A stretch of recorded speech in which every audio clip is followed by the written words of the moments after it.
Washington ডিসিতে 5টি প্রকল্প বাস্তবায়নে বাংলাদেশ এবং বিশ্বব্যাংকের মধ্যে $2.5 বিলিয়ন একটি চুক্তি স্বাক্ষরিত হয়েছে। উন্নয়নশীল দেশ হয়ে ওঠার পথে বাংলাদেশের মসৃণ উত্তরণ, ডেল্টা প্ল্যান 2100 বাস্তবায়ন এবং অর্থনৈতিক নানা চ্যালেঞ্জ মোকাবেলায় বিশ্বব্যাংক এবং অন্যান্য উন্নয়ন অংশীদারদের সহযোগিতা প্রত্যাশা করেছেন প্রধানমন্ত্রী শেখ হাসিনা। এস এম আতিকের রিপোর্ট। ওয়াশিংটন ডিসিতে বিশ্বব্যাংকের সদর দপ্তরে অনুষ্ঠিত বিশ্বব্যাংক বাংলাদেশ অংশীদারিত্বের 50 বছরের প্রতিফলন শীর্ষক পূর্ণাঙ্গ অধিবেশনে যোগ দিয়ে প্রধানমন্ত্রী শেখ হাসিনা বিশ্বব্যাংক প্রেসিডেন্টের হাতে উপহার হিসেবে পদ্মা সেতুর একটি ফটোফ্রেম তুলে দেন। প্রধানমন্ত্রী জানান, বিশ্বব্যাংকের কাছ থেকে তথাকথিত দুর্নীতির অভিযোগ আসার পর সেতু নির্মাণ তিনি চ্যালেঞ্জ হিসেবে নিয়েছিলেন। এক সময় পদ্মা ব্রিজে যখন আমরা বানাতে চাই, আমাদের উপর একটা মিথ্যা অ্যালিগেশন আনা হয়েছিল দুর্নীতির। I took it as a challenge, আমি এটা চ্যালেঞ্জ হিসেবে নিয়েছিলাম। কারণ আমি এখানে বাবা মা ভাই সবাই কোনো দুর্নীতি করতে আসিনি, নিজের ভাগ্য করতে আসিনি। আমি এসেছি বাংলাদেশের মানুষের ভাগ্য করতে। একটা কথা সবসময় মনে রাখবেন যে আমরা মুক্তিযুদ্ধ করে বিজয় অর্জন করেছি, আমরা বিজয়ী জাতি, এবং বিজয়ী জাতি হিসেবে আমরা মাথা উঁচু করে বিশ্ব দরবারে চলতে চাই। অনুষ্ঠানে 5টি প্রকল্পের জন্য $2.5 বিলিয়ন চুক্তি সই হয়। বিশ্বব্যাংক বাংলাদেশের উন্নয়ন অগ্রযাত্রার ভূয়সী প্রশংসা করে। Has been rapid and profound, lifting millions of people out of poverty. Beyond economic growth, Bangladesh has made strides in education, healthcare, women's empowerment, and disaster risk preparedness. প্রধানমন্ত্রী শেখ হাসিনা বলেন, মহামারী, সশস্ত্র সংঘাত এবং জলবায়ু জরুরি অবস্থার কারণে বেশিরভাগ উন্নয়নশীল দেশের অর্থনীতি গুরুতর চাপের মধ্যে পড়েছে। তিনি বলেন, সংকট সত্ত্বেও কিছু উন্নয়ন অংশীদার তাদের ঋণের খরচ ও সুদের হার বাড়িয়েছে। Bangladesh is preparing for a smooth and sustainable graduation from the UN LDC status in 2026. I request the World Bank to support our human capital and institutional capacity development programs for a smooth transition. I invite the World Bank and other development partners to join us in implementing the projects under our Bangladesh Delta Plan 2100. I call upon the World Bank and other development partners to find viable alternatives so that our economies can cope better with the emerging challenges. মানবিক সহায়তার জন্য ধন্যবাদ জানিয়ে রোহিঙ্গাদের প্রত্যাবাসনে উন্নয়ন সহযোগীদের কার্যকর ভূমিকার প্রত্যাশা করেন প্রধানমন্ত্রী Sheikh Hasina. S M Atik, NTV news desk. রাজধানী উন্নয়ন কর্তৃপক্ষের সার্ভার থেকে প্রায় 30,000 গ্রাহকের গায়েব হয়ে যাওয়া নথির মধ্যে 26,777টি নথি উদ্ধার করা হয়েছে বলে হাইকোর্টকে জানিয়েছে রাজুক। বিচারপতি মোহাম্মদ নজরুল ইসলাম তালুকদারের নেতৃত্বাধীন হাইকোর্ট বেঞ্চে আজ এই তথ্য জানিয়েছেন রাজুকের আইনজীবী ইমাম হাসান। তিনি আদালতকে জানান, হ্যাকাররা সার্ভার থেকে নথি হ্যাক করেছিল।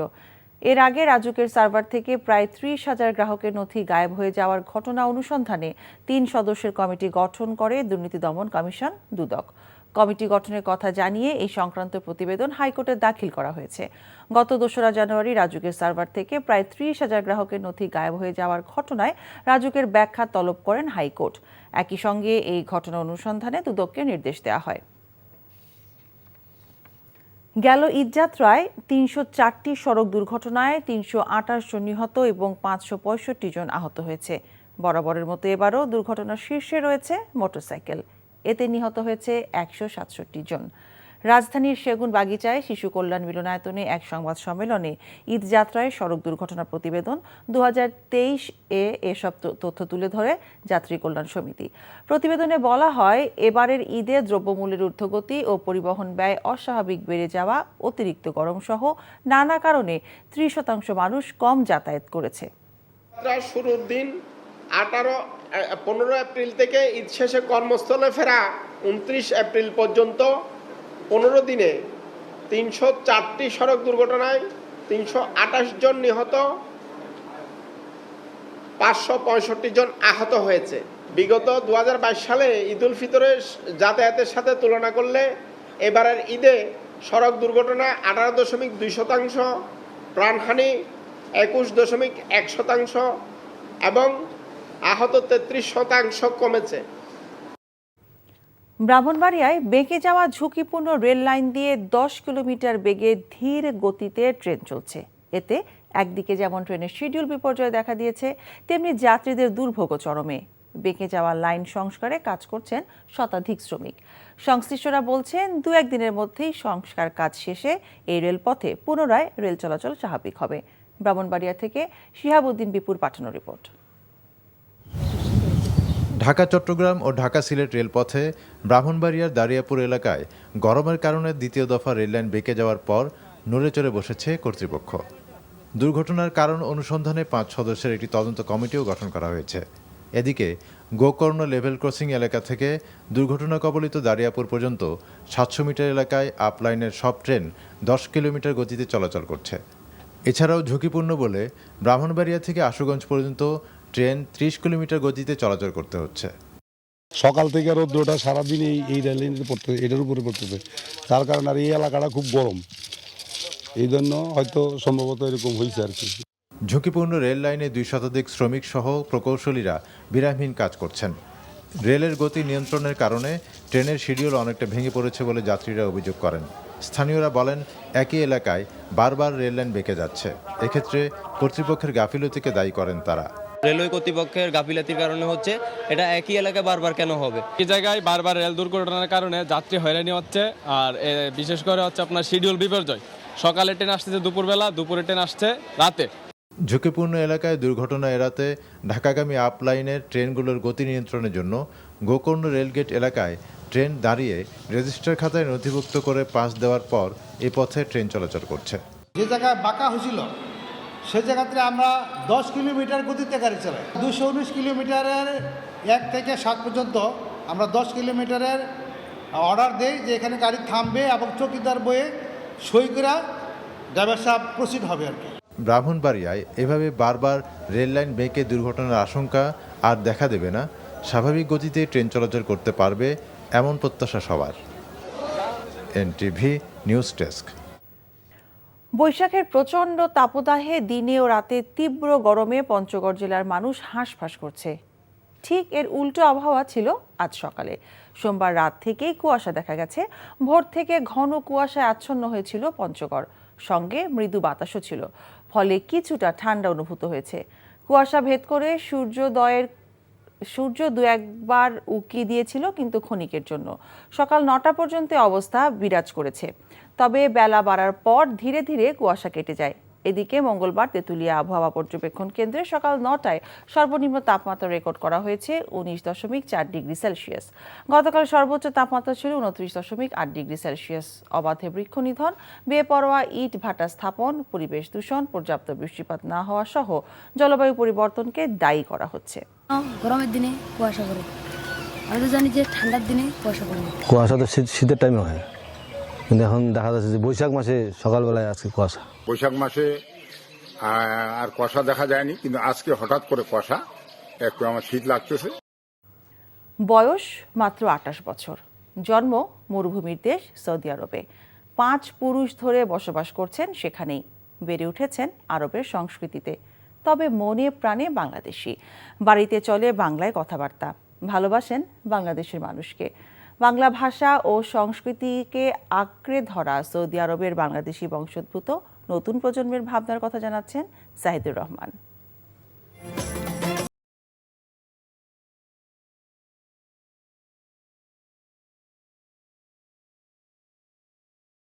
এই সংস্থায় প্রায় 3 দশকের জীবনে বাংলাদেশে গিয়েছেন মাত্র 2 বার। সবুজ শ্যামল বাংলাদেশ, পূর্বপুরুষের দেশ, শহর কিংবা গ্রাম, চোখ মেললেই মসজিদ, সঙ্গে ধর্মপ্রাণ মানুষের সরলতা বেশ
খালেদা জিয়ার অসুস্থতা নিয়ে সরকার অপপ্রচার করছে বলে অভিযোগ করেছেন বিএনপি মহাসচিব মির্জা ফখরুল ইসলাম আলমগীর।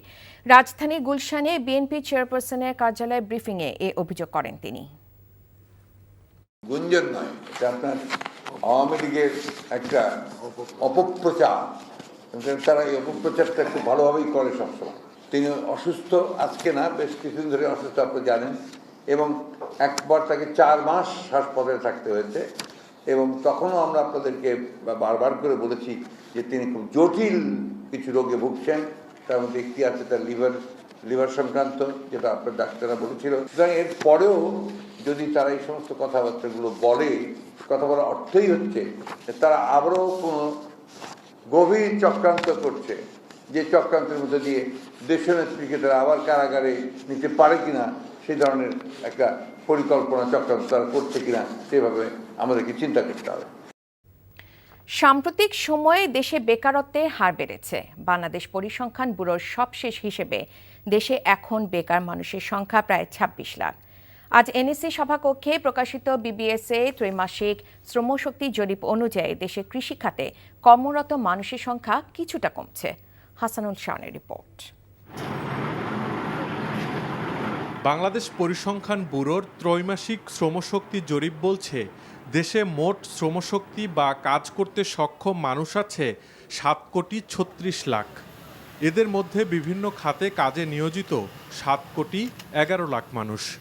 সেই হিসেবে দেশে বেকার মানুষের সংখ্যা এখন ২৫ লাখেরও বেশি।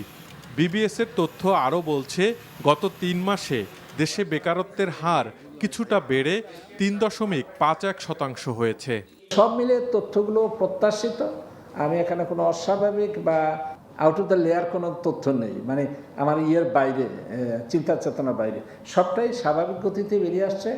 অর্থনীতির স্বাস্থ্য অনুধাবনের জন্য এই দুটা জিনিস গুরুত্বপূর্ণ। একটা হলো শ্রমবাজারের ত্রৈমাসিক উঠানামাটা দেখা, আর একটা হলো জিডিপির ওঠানামা দেখা। বিবিএসের শ্রমশক্তি জরিপের তথ্য অনুযায়ী কৃষি খাতে শ্রমশক্তি কিছুটা কমলেও এখনও দেশের সবচেয়ে বেশি সংখ্যক মানুষ কাজ করছে কৃষিতেই। বিপরীতে শিল্প ও সেবা খাতে কর্মরত মানুষের সংখ্যা কিছুটা বেড়েছে সাম্প্রতিক সময়ে। আমার ফিল্ডে যা পাই সেটাই সেই তথ্য সেভাবে প্রকাশ করি।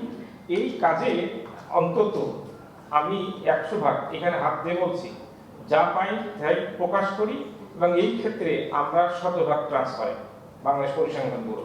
শ্রমশক্তি জরিপের ফলাফল মাথায় রেখে সরকারকে আগামীর পরিকল্পনা প্রণয়নের আহ্বান জানিয়েছে BBS. Hasanul Shaon, NTV news, Dhaka. Transit সহ বহুমাত্রিক সংযোগ স্থাপিত হওয়ায় বাংলাদেশ ও ভারতের বাণিজ্য গত কয়েক বছরে বহুগুণে বৃদ্ধি পেয়েছে, এমন অভিমত ঢাকায় নিযুক্ত ভারতীয় হাইকমিশনার প্রণয় পারমার। তবে centre for policy dialogue CPD সম্মানীয় ফেলো অর্থনীতিবিদ ডক্টর মুস্তাফিজুর রহমানের মতে, এসব সংযোগের কাঙ্ক্ষিত সুবিধা বাংলাদেশ পাচ্ছে না। রাজধানীতে উন্নয়ন সমন্বয় আয়োজিত এক সেমিনারে এসব বক্তব্য উঠে আসে। বিস্তারিত আশিকুর রহমান চৌধুরীর রিপোর্টে।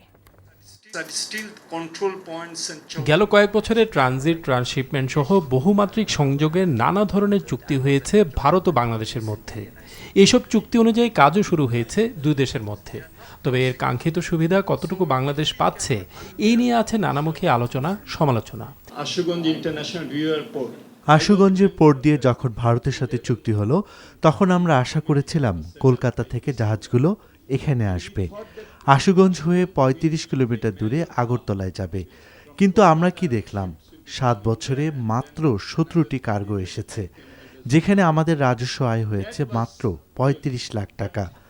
আমার কথা হলো, আমরা দু দেশের মধ্যে অনেক কিছু করেছি, কিন্তু আরও কিছু করা যেত গতকালকেই। তাই আর সময় নষ্ট করার মতো সময় আমাদের নেই। এ ব্যাপারে ভারতীয় হাইকমিশনার বলেন, একটু পেছনে ফিরে তাকানো উচিত, তাতে অনেক কিছু পরিষ্কার হয়ে যায়। আমরা অবশ্যই খুশি যতটা পথ দুদেশ মিলে পাড়ি দিয়েছি। 20 বছর আগের কথাই ধরা যাক, আর এখন দেখুন দুদেশের বাণিজ্য কতটুকু এগিয়েছে। হয়তো অনেকেই বলবেন এই অগ্রগতি আরও দ্রুত হতে পারত, ইউরোপে যেমনটা হয়েছে। হ্যাঁ, অবশ্যই সেরকম লক্ষ্য থাকতে পারে। ভুল থেকে আমাদের শিক্ষা নেওয়ারও অনেক কিছু আছে। এসব কিছুই রাজনৈতিক অর্থনীতির সাথে সম্পর্কিত। কেবল অর্থনৈতিক সূত্র দিয়ে সব নির্ধারিত হয় না। তার মতে বাংলাদেশ ও ভারতের মধ্যে দ্বিপাক্ষিক সম্পর্ক অন্য যে কোনো দেশের সাথে দ্বিপাক্ষিক সম্পর্কের চেয়ে সম্পূর্ণ আলাদা। বিশ্বের যে কোনো দেশের তুলনায় বাংলাদেশ ভারতের দ্বিপাক্ষিক সম্পর্ক সম্পূর্ণ আলাদা। এই সম্পর্ক কেবল কৌশলগত অংশীদারিত্বের ভিত্তিতে নয়, পারস্পরিক সংস্কৃতি, ভাষা, বোঝাপড়া, মূল্যবোধ এগুলোর উপর দুদেশের সম্পর্ক স্থাপিত হয়েছে। আরও বেশি গুরুত্বপূর্ণ, দুদেশের সম্পর্ক 1971 সালে পারস্পরিক আত্মত্যাগের মধ্য দিয়ে সম্পর্ক রচিত হয়েছে। দুদেশের মধ্যে বহুমাত্রিক সংযোগ স্থাপনের জন্য যে চুক্তি ও পদক্ষেপ নেওয়া হয়েছে সেখানেও একই উদ্যম কাজ করেছে, যার মূলে আছে জনগণের উপকার ও কল্যাণ। অনুষ্ঠানে মূল প্রবন্ধে বাংলাদেশ ব্যাংকের সাবেক গভর্নর ডক্টর আতিয়া রহমান উল্লেখ করেন 2030 সালের মধ্যে বিশ্বের নবম বৃহত্তম ভোক্তার অর্থনীতির দেশ হবে বাংলাদেশ। এই সম্ভাবনাকে কাজে লাগাতে ভারতের অংশীদারিত্ব নিশ্চিত করতে আরও তৎপরতা প্রয়োজন। Ashikur Rahman Chowdhury, NTV news, Dhaka. তথ্যমন্ত্রী ডক্টর হাসান মাহমুদ বলেছেন, বিশ্ব ব্যাংক পদ্মা সেতু প্রকল্প থেকে মুখ ফিরিয়ে নেয়ার ভুল বুঝতে পেরেছে, যে কারণে নতুন প্রকল্পে বিনিয়োগে আগ্রহ প্রকাশ করেছে সংস্থাটি। তথ্যমন্ত্রী সংবাদপত্র শ্রমিক কর্মচারী ফেডারেশনের নেতাদের সাথে মতবিনিময়ের পর ব্রিফিংয়ে তিনি এ মন্তব্য করেন।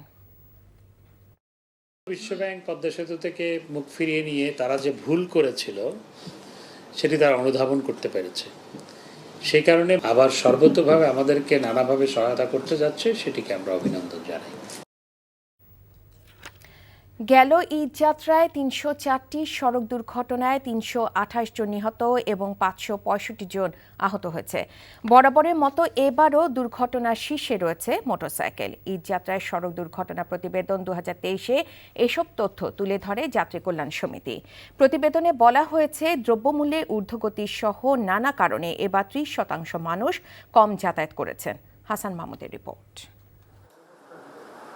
ঈদের লম্বা ছুটিতে কর্মব্যস্ততা থেকে গ্রামের বাড়িতে ফেরার সুযোগ মেলে রাজধানীতে থাকা মানুষের। সেই ঈদযাত্রায় দুর্ঘটনার কবলে পড়ে প্রাণ হারায় অনেকে। এবারের ঈদুল ফিতরেও বাড়ি ফেরা হয়নি অনেকের, সড়কেই হারাতে হয়েছে প্রাণ। ঈদযাত্রার শুরুর দিন 15 এপ্রিল থেকে 29 এপ্রিল পর্যন্ত 15 দিনের সড়ক দুর্ঘটনার হিসেব তুলে ধরে যাত্রী কল্যাণ সমিতি। এতে বলা হয়, মোট দুর্ঘটনার 37.2% আঞ্চলিক মহাসড়কে সংঘটিত হয়েছে।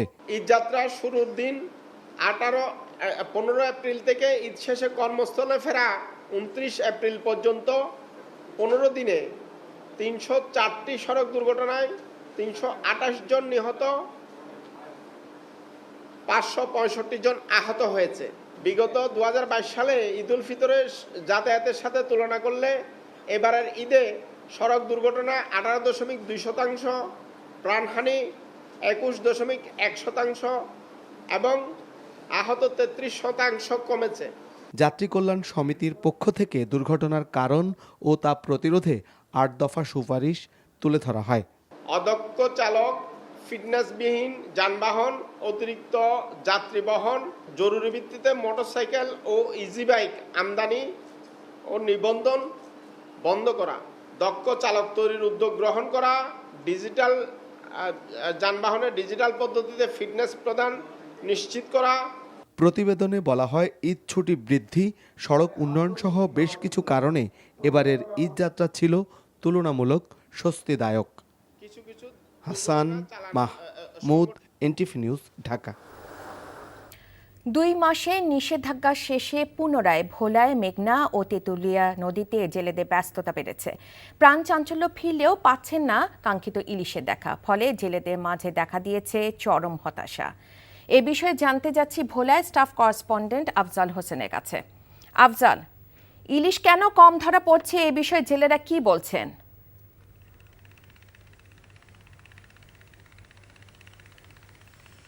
রেখা, আমি মাত্র রয়েছি ভোলার মেঘনা নদীর পালে, যেটা তুলাতুলি বলা হয় মাছঘাট। এখানে গতকাল ভোর থেকেই মাছ ধরা শুরু করেছে জেলেরা, এবং আগের মতোই 2 মাস বন্ধ থাকার পরে তারা ভেবেছিল যে তাদের যা কাঙ্ক্ষিত যে আশানুরূপ যে ইলিশ সেটি তারা পাবে। কারণ হচ্ছে এর আগে ধার দেনা করে তারা সংসার চালিয়েছে। কিন্তু বিষয়টি হচ্ছে, যখন তারা জাল এবং নৌকা নিয়ে নদীতে নেমেছে তখন তাদের যে আশানুরূপ যে ইলিশ সেটি পাচ্ছে না। এটা না পাওয়ার কারণ আমরা আলাপ করেছি জেলা মৎস্য কর্মকর্তার সাথে। তিনি যেটা জানিয়েছেন যে নতুন পানির সাথে ইলিশের একটা যে সম্পর্ক রয়েছে, সেক্ষেত্রে বর্ষা মৌসুমে এবং নতুন পানি আসলেই কাঙ্ক্ষিত জালে ইলিশ ধরা পড়বে, এটি তিনি জানিয়েছেন। এবং জেলেরা যারা জানিয়েছেন যে তারা ভেবেছিল যে তারা 2 মাস মাছ ধরেনি, সেক্ষেত্রে ইলিশের একটা ভালো দেখা মিলবে এবং তাদের জালে প্রচুর ইলিশ ধরা পড়বে। কারণ যখন নিষিদ্ধ সময় ছিল তখনও মোটামুটি ভালো ইলিশ ছিল। এটি তাদের মধ্যে একটা হতাশা দেখা দিয়েছে। তবে তারা বলছে যে এটি অন্যতম কারণ হচ্ছে যে ইলিশের যে প্রজনন যে মৌসুম এবং জাটকা নিধনের যে সময়সীমা বেঁধে দেওয়া হয়েছে, এটি তাদের মতে যা ভুল একটি সিদ্ধান্ত এবং এটিকে তারা আরও পর্যালোচনা করে বিশেষজ্ঞদেরকে এ বিষয়ে সিদ্ধান্ত নেওয়ার দাবি জানিয়েছে। এবং মৎস্য অফিসার মৎস্য কর্মকর্তারা আমাকে যেটা জানিয়েছেন যে হতাশ হওয়ার কিছু নেই, কাঙ্ক্ষিত যে ইলিশ সেটি পাওয়ার জন্য তাদের আরও কিছু সময় অপেক্ষা করতে হবে। এবং আরেকটি ব্যাপার হচ্ছে যে জেলেদের দাবি হচ্ছে যে 2 মাস মাছ ধরা বন্ধ থাকার পরে সরকার নির্ধারিত যে চাল জেলেদের জন্য বরাদ্দ রেখেছে, সেই বরাদ্দ সমবন্টন তারা পাচ্ছেন না। একই সাথে যেটি আরেকটি বিষয় হচ্ছে যে এনজিওর লোন নিয়ে তারা চলে সংসার চালাচ্ছে, ছেলে মেয়েদেরকে পড়াশোনা চালাচ্ছে, নিজেদের চলতে হচ্ছে। এবং যে দাদনের একটা ব্যাপার থাকে, যে আড়তদার রয়েছে, আড়তদারদের কাছ থেকে তারা দাদন নিয়ে থাকে, সেই টাকা পরিশোধ করতে হয়। তো সব কিছু মিলিয়ে ভোলার যে লাখো জেলে রয়েছে তাদের সে আশানুরূপ ইলিশ ধরা না পড়ায় তাদের মধ্যে একটা হতাশা দেখা দিয়েছে। রায়কাই ছিল ভোলা থেকে সর্বশেষ খবর। জানছিলেন ইলিশ ধরার খবর। দেশের বিরুদ্ধে 2-3টি রাজনৈতিক দল ষড়যন্ত্র করছে অভিযোগ করে আইনমন্ত্রী অ্যাডভোকেট আনিসুল হক বলেছেন, সেসব ষড়যন্ত্র প্রতিহত করবে সাধারণ মানুষ।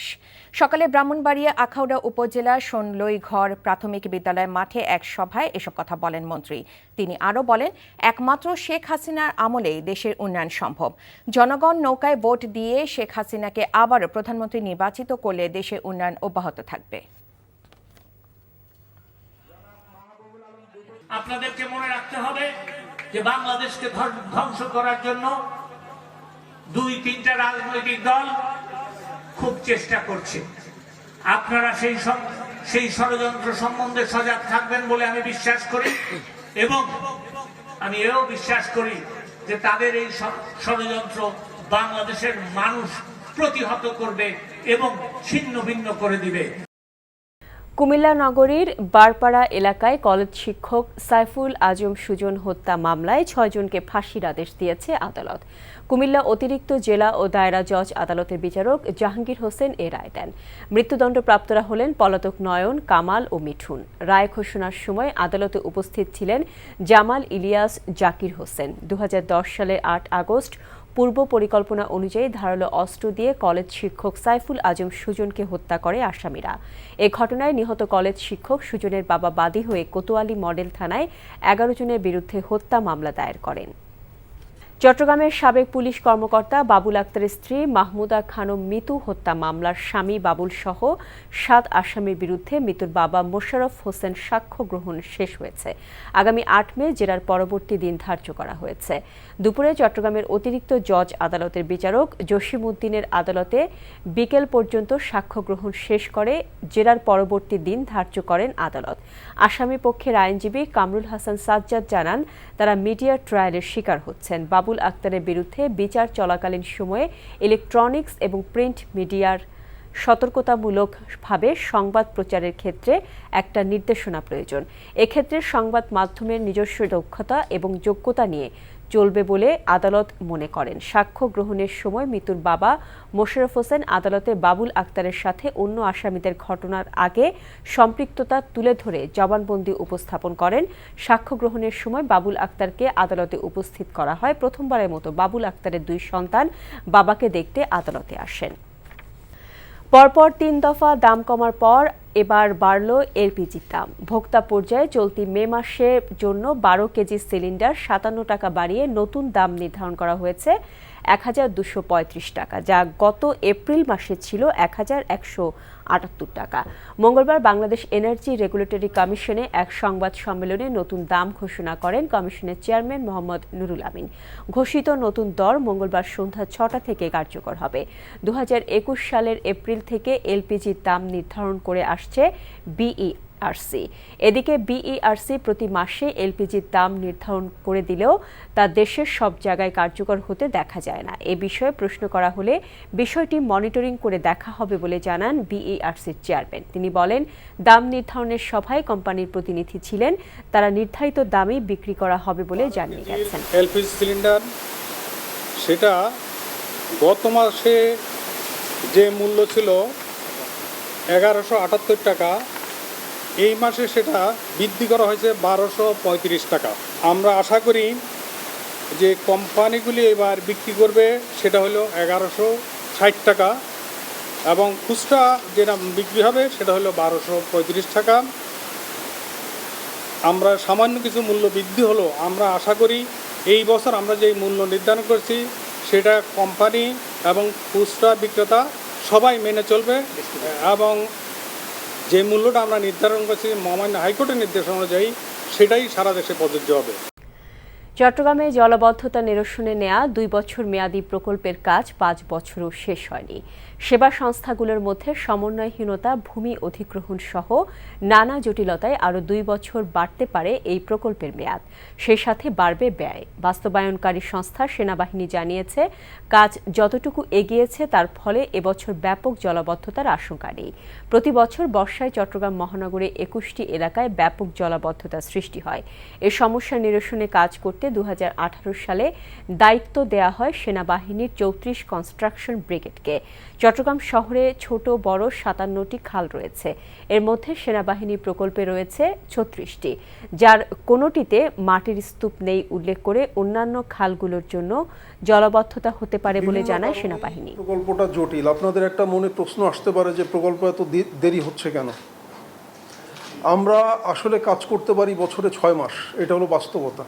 এই যে রোজার শেষের দিকে এসে আমরা আমাদের প্রকল্প কাজ শেষ করে ফেলছি, মানে এখন আর আমরা কাজ করব না। আমরা কাজ করতে গেলেই খালে বাদ দিতে হয় অথবা খালের ভিতর মাটি ফেলে ড্রাই করে নিয়ে কাজ করতে হয়। যে কোনো সময় একটা বৃষ্টি আসলেই মানুষের ভোগান্তি। ঝালকাঠির নলছিটিতে দাখিল পরীক্ষা কেন্দ্রে আরবি প্রথম পত্র পরীক্ষার নকলের সহযোগিতার অভিযোগে এক শিক্ষককে 10,000 টাকা জরিমানা করা হয়েছে। পাশাপাশি অসদুপায় অবলম্বনের দায়ে এক পরীক্ষার্থীকে বহিষ্কার করা হয়। সকালে নলছিটি বালিকা মাধ্যমিক বিদ্যালয় মাদ্রাসা কেন্দ্রের নির্বাহী ম্যাজিস্ট্রেট মিলন চাকমা এই আদেশ দেন। সম্পূর্ণ নকলমুক্ত পরিবেশে পরীক্ষা গ্রহণ করার জন্য নির্বাহী ম্যাজিস্ট্রেট নির্দেশ দিয়েছেন, সে অনুযায়ী ব্যবস্থা গ্রহণ করা হয়। এদিকে নোয়াখালীর সোনাইমুড়িতে এসএসসি পরীক্ষায় নকল সরবরাহের দায়ে এক দপ্তরিকে 2 বছর কারাদণ্ড এবং এক ছাত্রকে 1 বছর বহিষ্কার করেছে ম্যাজিস্ট্রেট।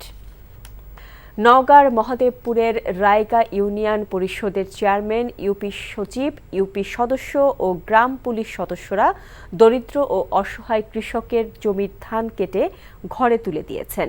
সকালে মহাদেবপুরের রায়গা ইউনিয়নের বহুতি গ্রামের কৃষক আবু বক্কর সিদ্দিকীর 50 শতক জমির ধান কেটে দেওয়ার চেয়ারম্যান, সচিব, ইউপি সদস্য ও গ্রাম পুলিশ সদস্যদের প্রতি কৃতজ্ঞতা প্রকাশ করেছেন ওই কৃষক সহ স্থানীয়রা। এদিকে ভালুকা ও হিলিতে কৃষকের ধান কেটে দিয়েছে যুবলীগ ও ছাত্রলীগ।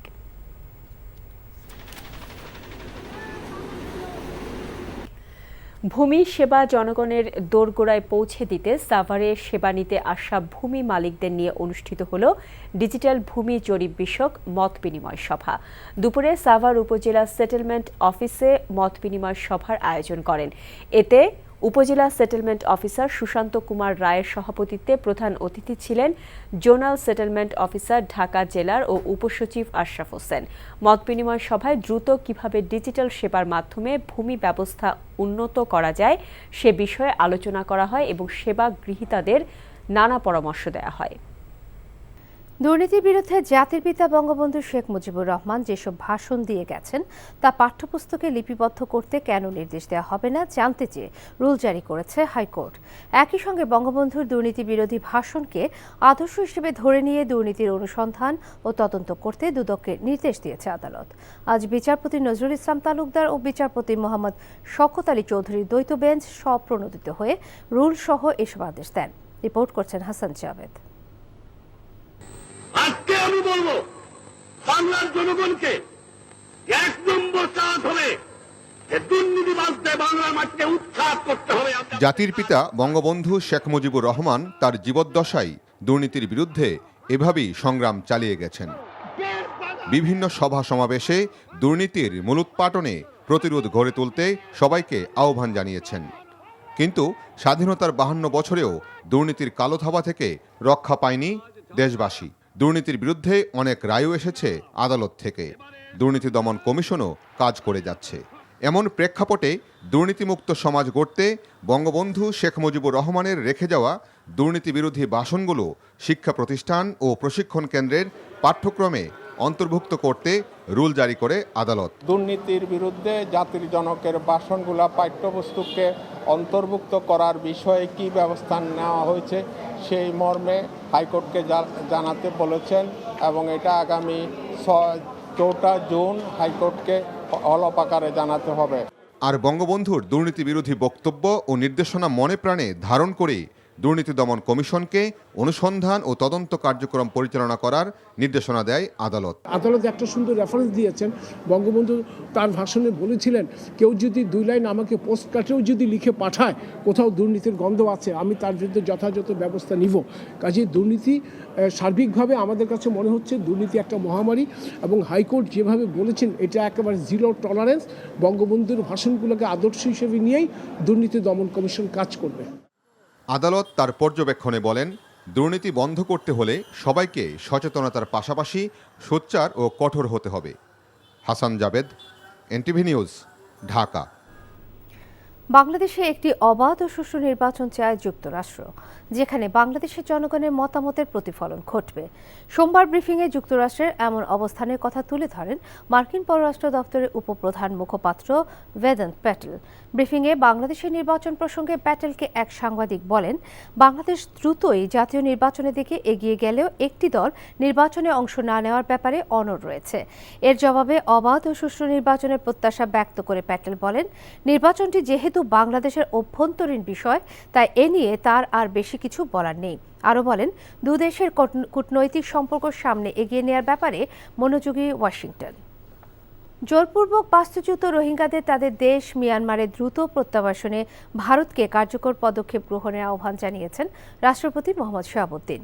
দুপুরে বঙ্গভবনে রাষ্ট্রপতির সাথে ঢাকায় নিযুক্ত ভারতের হাইকমিশনার প্রণয় কুমার বর্মার সৌজন্য সাক্ষাৎকালে তিনি এই আহ্বান জানান। রাষ্ট্রপতি বলেন, বাংলাদেশ মানবিক কারণে রোহিঙ্গাদের আশ্রয় দিলেও তাদের অবস্থান শুধু বাংলাদেশেই নয়, পুরো অঞ্চলের জন্য সমস্যা সৃষ্টি করছে। বাংলাদেশ ভারতকে সবচেয়ে ঘনিষ্ঠ এবং গুরুত্বপূর্ণ প্রতিবেশী বিবেচনা করে উল্লেখ করে রাষ্ট্রপতি এই সম্পর্ককে দৃঢ় ও অনন্য বলে অভিহিত করেন। জাতির পিতা বঙ্গবন্ধু শেখ মুজিবুর রহমানের নেতৃত্বে বাংলাদেশের মহান স্বাধীনতা যুদ্ধে ভারতের জনগণ ও সরকারের গুরুত্বপূর্ণ ভূমিকার কথা কৃতজ্ঞতার সাথে স্মরণও করেন রাষ্ট্রপতি মোহাম্মদ শাহাবুদ্দিন। আসন্ন খুলনা, বরিশাল, রাজশাহী ও সিলেট সিটি কর্পোরেশন নির্বাচনে প্রার্থীদের আচরণবিধি পালনে পুলিশ ও ডিসিকে নির্দেশনা দিয়েছে নির্বাচন কমিশন। এতে জানানো হয়, মনোনয়নপত্র সংগ্রহ ও দাখিলের সময় মোটরসাইকেল শোভাযাত্রা বা শোডাউন করা সিটি কর্পোরেশন বিধিমালার পরিপন্থী। অনেকে ইতিমধ্যে আচরণবিধি লঙ্ঘন করতে দেখা গেছে। মঙ্গলবার ইসির জনসংযোগ শাখার সহকারী পরিচালক মোহাম্মদ আসাদুল হক স্বাক্ষরিত এক বিজ্ঞপ্তিতে এ নির্দেশনা দেওয়া হয়। এতে বলা হয়, অবাধ, সুষ্ঠু ও শান্তিপূর্ণভাবে নির্বাচনের পূর্বশর্ত নির্বাচনী আচরণবিধি মানা। আসন্ন সিটি নির্বাচনে নির্বাচনী এলাকার আচরণবিধি যথাযথ প্রয়োগ ও মানা নিশ্চিত করতে সংশ্লিষ্ট জেলা প্রশাসক, পুলিশ কমিশনার ও পুলিশ সুপার যথাযথ দায়িত্ব পালন করবেন। আগামী 12 জুন খুলনা ও বরিশাল এবং 21 জুন রাজশাহী ও সিলেট সিটি কর্পোরেশন নির্বাচনে তফসিল ঘোষণা করা হয়েছে। তফসিল অনুসারে মনোনয়নপত্র দাখিলের শেষ তারিখ আগামী 16 ও 23 মে। হাসপাতালে প্রাইভেট রোগী দেখার বিশেষ সেবার পরিধি বাড়াতে আগামী সপ্তাহে আরও 100 হাসপাতালে এই সেবা চালু হবে বলে জানিয়েছেন স্বাস্থ্যমন্ত্রী ডাক্তার জায়েদ মালেক। সকালে সচিবালয়ে জাতীয় স্বাস্থ্য ও কল্যাণ দিবস উপলক্ষে আয়োজিত এক অনুষ্ঠানে প্রধান অতিথির বক্তব্যে এই তথ্য জানান তিনি। স্বাস্থ্য খাতকে মনিটরিংয়ের আওতায় আনার কথা জানিয়ে তিনি বলেন, আগে দেশে স্বাস্থ্য খাতে নিয়োজিত চিকিৎসক, নার্স ও সংশ্লিষ্টদের নিয়মতান্ত্রিকভাবে প্রশিক্ষণ দেওয়া হতো না। দেশের সরকারি হাসপাতালগুলোর সক্ষমতার সঠিক ব্যবহার ও জনগণের চিকিৎসা সেবা নিশ্চিতে ইনস্টিটিউশনাল প্র্যাকটিস কার্যক্রম চালু করেছে সরকার। গত ৩০ মার্চ দেশের সরকারি হাসপাতালে রোগীদের বৈকালিক স্বাস্থ্যসেবা নিশ্চিতকরণের অংশ হিসেবে প্রাথমিক অবস্থায় দেশের ৪২ জেলায় ইনস্টিটিউশনাল প্র্যাকটিস কার্যক্রম শুরু হয়। নির্বাচনে লড়াইয়ের ঘোষণা দেওয়ার পর এবার আমেরিকান মুসলিমদের সঙ্গে ঈদের শুভেচ্ছা বিনিময় করলেন প্রেসিডেন্ট জো বাইডেন। হোয়াইট হাউসের অনুষ্ঠানে দেওয়া বক্তব্যে মুসলিমদের জন্য তার অব্যাহত সমর্থনের কথা তুলে ধরে বলেন, যুক্তরাষ্ট্রে ইসলামোফোবিয়া বা মুসলিম বিদ্বেষ ঠেকাতে বদ্ধপরিকর তার প্রশাসন। শেখ খলিল সোহেলের ডেস্ক রিপোর্ট। ঈদ উল ফিতরের এক সপ্তাহ পর সোমবার হোয়াইট হাউসে মুসলিম আমেরিকানদের অনুষ্ঠানে যোগ দেন প্রেসিডেন্ট জো বাইডেন। পবিত্র কোরআন তিলাওয়াতের মধ্য দিয়ে শুরু হয় প্রেসিডেন্টের ঈদ পরবর্তী শুভেচ্ছা বিনিময় অনুষ্ঠান। শাহরু রমাদান আল্লাযী উনজিলা ফীহিল কুরআনু হুদাল লিন-নাসি ওয়া বাইয়িনাত। সেখানে দেওয়া বক্তব্যে যুক্তরাষ্ট্রে বসবাসরত মুসলিমদের অবদানের প্রশংসা করেন ডেমোক্র্যাট প্রেসিডেন্ট। যুক্তরাষ্ট্রে ৩৫ লাখ মুসলিম রয়েছে, যারা ভিন্ন ভিন্ন জাতি, বর্ণ আর ভাষার মানুষ, যারা সবাই এখন মার্কিন হিসেবে ঐক্যবদ্ধ হয়েছেন। আগামী নির্বাচনে প্রতিদ্বন্দ্বিতার ঘোষণা দেওয়ার পর মুসলিমদের সঙ্গে শুভেচ্ছা বিনিময় করলেন ৮০ বছর বয়সী বাইডেন। এদিন ইসলামোফোবিয়া দূর করতে তার প্রশাসন সর্বোচ্চ চেষ্টা চালাচ্ছে বলে জানান তিনি। আমরা ইসলাম ভীতি সহ সব ধরনের ঘৃণার মোকাবিলা করতে দৃঢ় প্রতিজ্ঞ। অগ্রাধিকার ভিত্তিতে এটি নিয়ে কাজ করছে আমার প্রশাসন। এ কারণেই মুসলিম ও মুসলিম বিরোধী পক্ষপাত ও বৈষম্যমূলক আচরণ চিহ্নিত করতে আমি একটি জরুরি টাস্ক ফোর্স গঠন করেছি। এদিকে হোয়াইট হাউসের মুসলিমদের এই অনুষ্ঠানে প্রবেশের অনুমতি পাননি নিউ জার্সির প্রসপেক্ট পার্কের মুসলিম মেয়র মোহাম্মদ খাইরুল্লাহ। বিমানবন্দরে আটকে দেওয়া হয় ডেমোক্র্যাট মেয়রকে। বাইডেন প্রশাসনের এমন আচরণকে অগ্রহণযোগ্য হিসেবে আখ্যা দিয়েছে নিউ জার্সির Muslim council. Sheikh Khalil Sohel, NTV international desk. Abu Naim সোহাগের বিরুদ্ধে আনা অভিযোগের তদন্তে কাজী নাবিলের নেতৃত্বে নতুন তদন্ত কমিটি গঠন করেছে বাফুফে। এই কমিটির কাজ হবে সোহাগের অনিয়মগুলো সঠিকভাবে তদন্ত করে দেখা। আজ বাফুফের এক সভায় এই সিদ্ধান্ত নেওয়া হয়। রিপোর্ট নাসিমুল হাসানের। সোহাগের বিপক্ষে আনিত অভিযোগ ৩০ কার্যদিবসের মধ্যেই আলোর মুখ দেখবে বলে বিশ্বাস বাফুফের, যার নেতৃত্বে থাকবে ফুটবল ম্যানেজমেন্ট কমিটির চেয়ারম্যান কাজী নাবিল। আজ বহুল আলোচিত সভা শেষে বাফুফের সভাপতি কাজী সালাউদ্দিন কথা বলেছেন। ইভেন্চুয়ালি আমরা সাকসেসফুলি আপনার কক্সবাজারে জমি পেয়েছি এবং এখন যে প্রসেসটা বাকি আছে, এই জমির উপরে ডিজাইন করতে হবে এবং ডিজাইন করার পরে এটাকে ফিফাকে পাঠালে, ফিফা অ্যাপ্রুভ করলে তখন এই প্রজেক্ট আরম্ভ হবে। আজকে বোর্ডে সিদ্ধান্ত নিয়েছি যে টেন্ডার প্রসেসে যাবে, ওপেন টেন্ডারে যাবে। এছাড়া ৩.২ মিলিয়ন যে অর্থ ফিফা থেকে পাওয়া যাবে, সেই অর্থ দিয়ে এক্সট্রা টার্ফ বসানো হবে কমলাপুর ও বাফুফেতে। বাকি অর্থ দিয়ে কক্সবাজার স্টেডিয়ামের সংস্কার কাজ করা হবে। ফিফা আমাদেরকে সাজেস্ট করেছে যে আমাদের যে কমলাপুরের টার্ফ আছে আর ফেডারেশনের যে টার্ফ আছে দুটা, এই টার্ফগুলো প্রায় ৯-১০ বছর হয়ে গেছে। The condition is not very good, আপনারা সবাই জানেন। সো আমাদের এখন যে লিজ বাকি আছে এটা ৯ বছর আছে। তো আমাদের এটা রিভাইজ আরও 2 বছর বাড়ায় নিলেই 10 বছর হয়ে গেলে তখন আমরা অ্যাপ্লাই করলে এই দুটা ফান্ড দিয়ে এই দুটা টার্ফ চেঞ্জ করতে পারবো। And that will also done through international tendering. এছাড়া এএফসি অনূর্ধ্ব-17 বাছাই পর্বে বাংলাদেশ গ্রুপ চ্যাম্পিয়ন হয় ওই নারী ফুটবলারদের ভূয়সী প্রশংসা করেন বাফুফের সভাপতি। Nasimul Hasan, NTV news, Dhaka.